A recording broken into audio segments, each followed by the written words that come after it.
ગુજરાતમાં ઉર્જા વિભાગ એ ભ્રષ્ટાચાર, કૌભાંડ અને ગેરરીતિનો પર્યાય બની ગયો છે. કેમ કે હમણાં થોડા સમય પહેલા જામનગરની અંદર જેટકો ના એપ્રેન્ટિસ માટેની ભરતી કરવામાં આવી હતી. તેમાં 35 જેટલા ઉમેદવારો એ ક્યાંક ને ક્યાંક ડમી અને ક્યાંક ને ક્યાંક કહી શકાય કે ખોટી રીતે આ ભરતી અંદર ઘૂસી ગયા હતા. તેને દૂર કરવા માટે એને દૂર કરવામાં પણ આવ્યા, પરંતુ આજ દિન સુધી એમાં 4 મહિનાનો પગાર આપી દેવા છતાંય એ લોકો પાસે તેજી રિકવરી કરવામાં નથી આવી. અને તેની સાથે સાથે જે 4 મહિના જેને નોકરી મોડી મળી તેની સિનિયોરિટીના સવાલ પણ ઊભા થાય છે. અને આજ દિન સુધી આ જે ભરતી કૌભાંડ છે એ ભરતી કૌભાંડની તપાસ પણ નથી થઈ. એ જ રીતે જેટકોની પ્લાન્ટ એટેન્ડન્ટની પોસ્ટ એ ક્યાંય પણ એ સ્ટાફ સેટઅપમાં હતી જ નહીં, છતાં પણ એ પોસ્ટ ખોટી રીતે ઊભી કરી અને આખી ભરતી એમાં કરી નાખવામાં આવી. ટાયર 1 ટાયર 2 પરીક્ષા લઈ લેવામાં આવી, ડોક્યુમેન્ટ વેરિફિકેશન કરાવી નાખવામાં આવ્યા, પરંતુ એમાં પણ તપાસ થઈ નહીં અને આ ભરતી એ રદ કરી નાખવામાં આવી.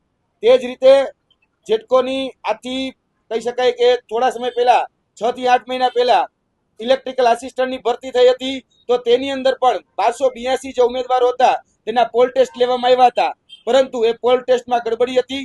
તો તેમાં પણ આજ દિન સુધી કોઈ તપાસ નથી થઈ. અને આ જે સિલસિલો છે એ સિલસિલો અત્યારે પણ યથાવત છે. આવતીકાલે પીજીવીસીએલ ની અંદર ઇલેક્ટ્રિકલ આસિસ્ટન્ટ એટલે કે હેલ્પરની ભરતી છે.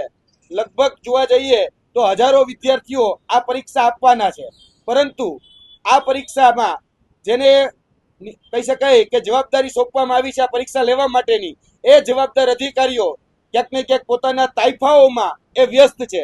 અને અત્યારે જુનાગઢની અંદર પીજીવીસીએલ નું કહી શકાય કે તમામ જીબી એન્જિનિયરિંગ એસોસિએશન 27મું ત્રિવાર્ષિક અધિવેશન ચાલુ છે, જેમાં ગુજરાતભરના તમામ એન્જિનિયરો ત્યાં ઉપસ્થિત છે. ડી જેઈ થી લઈ બધા જ એન્જિનિયરો 5000 કરતા વધારે એ લોકો ત્યાં ઉપસ્થિત છે.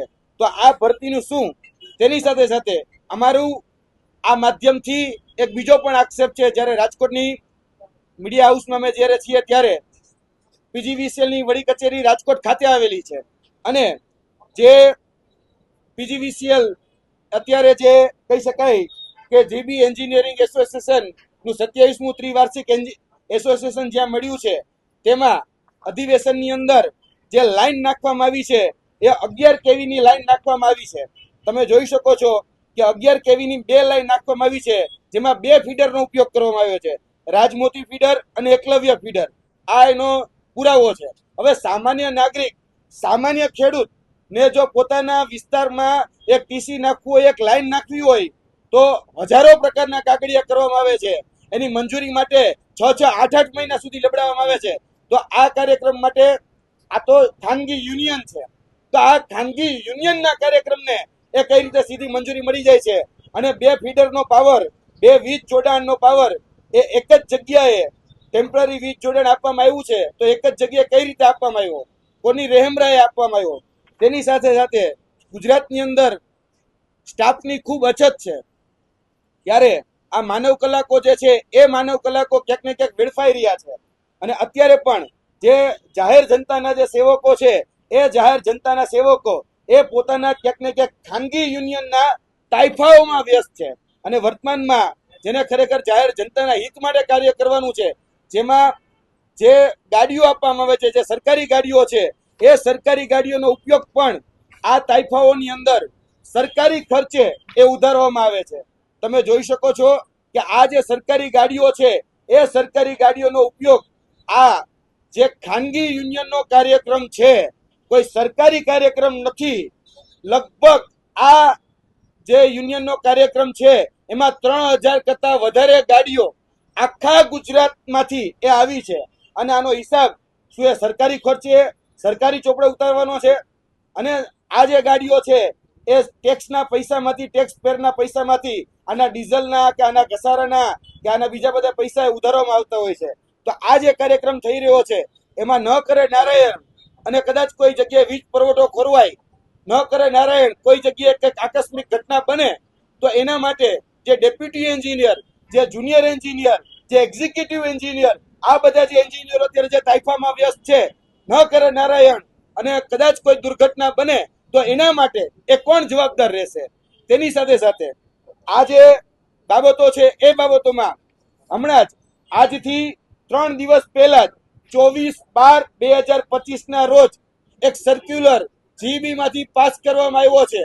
જે સર્ક્યુલર એવું કહે છે કે કોઈ પણ કર્મચારી એન્જિનિયર હોય કે ડેપ્યુટી એન્જિનિયર કે એક્ઝિક્યુટિવ એન્જિનિયર એને પોતાનું હેડ ક્વાર્ટર છોડવું નહીં. આ પરિપત્ર તમે જોઈ શકો છો, સ્પષ્ટ રીતે કહે છે. અને કંટ્રોલિંગ ઓફિસરને જાણ કરવી, એની મંજૂરી લેવી એ ફરજિયાત છે.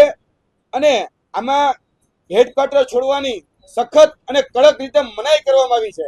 તો અત્યારે જે 5000 કરતા વધારે જે એન્જિનિયરો ભેગા થયા છે, તો એને શું એ મંજૂરી લીધેલી છે? અને જો મંજૂરી લીધેલી હોય તો એ ઉચ્ચ અધિકારીઓને પણ પૂછવા માંગીએ છીએ કે ભાઈ તમે મંજૂરી આપી કઈ રીતે, શા માટે? કેમ કે આ જે સેવા છે એ આવશ્યક સેવાઓની અંદર આવે છે. જો આવશ્યક સેવાઓની અંદર આ બધી ફરજો આવતી હોય તો જે ઉપરના જે અધિકારીઓ છે, એસી છે, એમડી છે, એ એમડીએ જ્યારે કહી શકાય કે સોશિયલ મીડિયા હોય, ઇલેક્ટ્રોનિક મીડિયા હોય, પ્રિન્ટ મીડિયા હોય, આ તમામ જગ્યાએ આ બ્રોશર જે લોકો આવવાના છે, જે લોકોના કાર્યક્રમ છે, એ બધી જ જગ્યાએ જો વાયરલ હોય તો ઉપલા અધિકારીઓ, junior engineer, deputy engineer, executive engineer એ બધા વગર એ ક્યારેય આ કહી શકાય કે આગળની જે પીજીવીસીએલ, યુજીવીસીએલ, ડીજીવીસીએલ, એમજીવીસીએલ ની કાર્યપ્રણાલી ચાલી શકે નહીં. અને આ મેં તમને કીધું એમ કે આવશ્યક સેવાઓની અંદર આવે છે, તો શા માટે એને રોકવામાં ન આવ્યા? શું એની પણ મિલીભગત છે? અમે આ માધ્યમથી એમને પણ પ્રશ્ન કરી રહ્યા છીએ. અને તેની સાથે સાથે જે મેં તમને કીધું એમ કે જે વાહનો છે એ સરકારી ઉપયોગ કરવામાં આવ્યા છે. હવે જે કરવા જોવા જઈએ તો ખાનગી કાર્યક્રમ છે, યુનિયનનો કાર્યક્રમ છે. શા માટે ભાઈ ખાનગી કહી શકાય કે સરકારી એ વાહનોનો ઉપયોગ કરવામાં આવે છે અને ટીએબી, ડીએબી બધું ઉધારવામાં આવશે?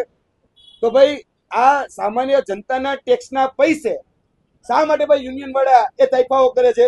અને મહત્વની વાત એ કે આવતીકાલે ઇલેક્ટ્રિકલ આસિસ્ટન્ટની પરીક્ષા છે. અમારી પાસે એવી બાતમી છે કે આ પરીક્ષાની અંદર ગેરરીતિ થવાની છે. હવે આ પરીક્ષાની અંદર જો માની લો કે જે રીતે જેટકોમાં 35 જેટલા જે કહી શકાય કે એપ્રેન્ટિસશીપ લાઇનમેનના જે ઉમેદવારો હતા, જેને ખોટી રીતે ગેરરીતિથી માર્ક વધારી અને ક્યાંક ને ક્યાંક ડમી લોકો ઉભા કરી અને કૌભાંડ અને ભ્રષ્ટાચાર કરી 2 લાખ રૂપિયાના વહીવટ થયા છે, એ રીતે જો ખોટી રીતે લગાડવામાં આવ્યા હોય તો આની અંદર નહીં થાય એની જવાબદારી કોણ લેશે? એટલે આવતીકાલે ખૂબ મહત્વની પરીક્ષા છે. રાજકોટ વર્તુળની પરીક્ષા છે, પીજીવીસીએલ ઇલેક્ટ્રિકલ આસિસ્ટન્ટ હેલ્પરની પરીક્ષા છે. જો આની અંદર કૌભાંડ થશે, આની અંદર ક્યાંક ને ક્યાંક ભ્રષ્ટાચાર થશે, ક્યાંક ને ક્યાંક કોઈ ગેરરીતિ થશે, તો જે જવાબદાર અધિકારીઓ છે એ જવાબદાર અધિકારીઓ જે અત્યારે પિકનિક મનાવી રહ્યા છે, તો અમે પરીક્ષા મહત્વની છે કે આ અધિકારીઓ માટે એ પિકનિક મહત્વની છે, એ મેં પૂછવા માંગીએ છીએ.